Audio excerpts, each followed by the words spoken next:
Imagine you're 20 years old, what's on your mind? College, maybe your first job, hanging out with friends. Well, for one 20-year-old it was a Saturday trip that would change his life and the entire financial world. That young man was Warren Buffett.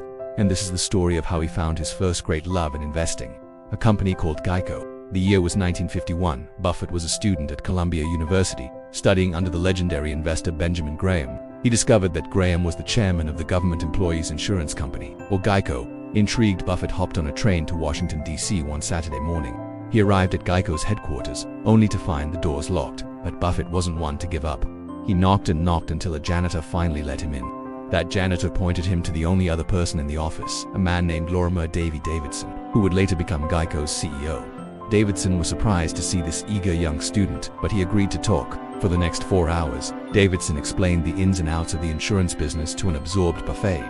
Buffett learned about Geico's brilliant business model, selling insurance directly to low-risk government employees, cutting out the middleman and passing the savings on to customers. Buffett was completely captivated. He went back to New York and put more than half of his entire net worth, nearly $10,000 at the time, into Geico stock. He was so confident, he even tried to convince his old professor to buy some, but Graham politely declined. A year later, Buffett sold his shares for a 50% profit to invest in another opportunity. A great trade, right? But he would later call it a huge mistake. For the next 2 decades, Buffett watched Geico from the sidelines as it grew and grew. Then, in the mid-1970s, disaster struck. Geico had made some poor management decisions, expanded too quickly, and was on the brink of bankruptcy. While everyone else was running for the hills, Buffett saw his chance. He knew the company's core business was still strong. He remembered that conversation with Davy Davidson all those years ago. So, he started buying Geico stock again. And this time, he didn't stop. He bought a little, then a lot more. By 1996, his company, Berkshire Hathaway, acquired the entire company, making Geico a wholly owned subsidiary. Today, Geico is a cornerstone of Berkshire's massive empire, a multi-billion-dollar giant and a household name.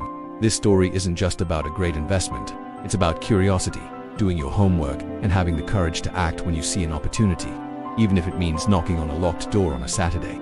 Your own Geico moment might not be in the stock market. It could be a new skill, a business idea, or a project you're passionate about. The lesson from Buffett is clear. Be curious, learn everything you can, and when you find something truly special, have the conviction to go all in. Thanks for watching. If you found this story inspiring, don't forget to like and subscribe for more stories from the world of finance. See you next time.